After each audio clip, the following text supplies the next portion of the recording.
Tama pala yung nabasa ko sa internet, no? Na ang haba daw ng buhay ng tao ay depende sa parte ng katawan. Ay, nabasa ko rin yan. Ang sabi, nakabase raw sa laki ng tenga. Nakuha na lang, buti na lang malaki tong tenga ko. Ibig sabihin, mahaba buhay ko. Oo, nabasa ko rin yan. Pero iba yung napatunayan ko eh. Ha? Na ang buhay ng tao nakadepende sa ilong. Sa ilong? Kagaya mo. Dahil sa ilong, maiksi na yung buhay mo. Bakit maiksi ba ilong ko? Hindi. Mahaba. Hindi din. Eh, bakit mo sinasabi na maiksi na yung buhay ko dahil sa ilong ko? Ha? Hindi. Hindi dahil sa ilong mo. Dahil sa ilong ko. Bakit maiksi yung buhay ko dahil sa ilong mo? Kasi kanina ko pa naaamoy itong t-shirt mo na amoy pabango ng babae.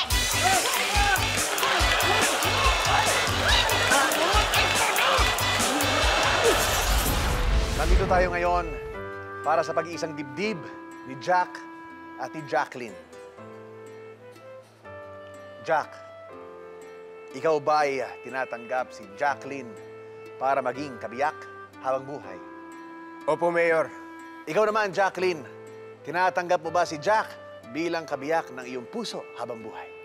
Opo, Mayor. Jack, ilagay mo na ang singsing sa daliri ni Jacqueline. Ikaw naman, Jacqueline, ilagay mo na ang singsing sa daliri ni Jack.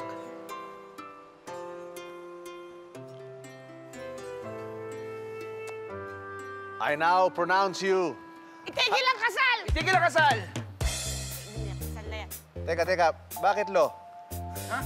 Ako ang tatay. Ay, bakit, ho? Bakit, Mayor? Hindi mo ba nakikita? Hindi sila dapat ikasal sa isa't isa. Sa panahon ngayon, lahat posible na. So bakit sila hindi pwedeng ikasal? Dahil sila isang tao lang. Oo! Hindi niyo pwedeng hadlangan yung kasal namin, Ma. Oo nga, kasi nagmamahalan po kami. Kalokohan!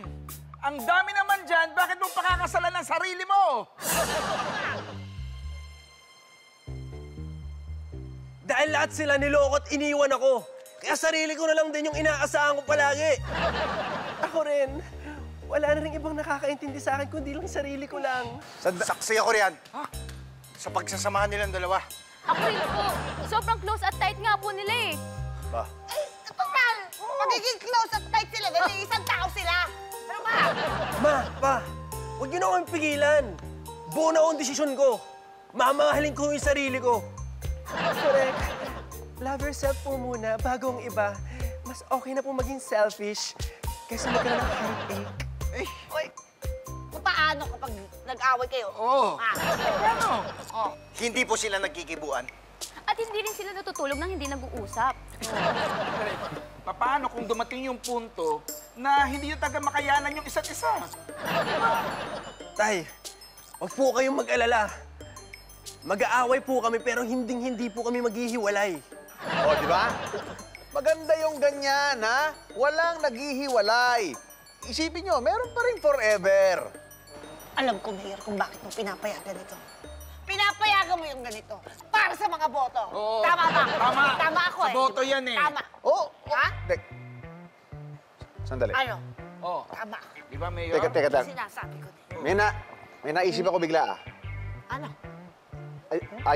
Ayaw ko na kayong ikasal. Mayor, bakit to? Eh kasi kapag bumoto ka, hindi naman dalawa yung boto mo, isa lang eh. Lugi pa rin ako. Oo nga. Ay, maghanap ka ng magkakasal sa'yo. Hindi kita ikakasal. Kaulo.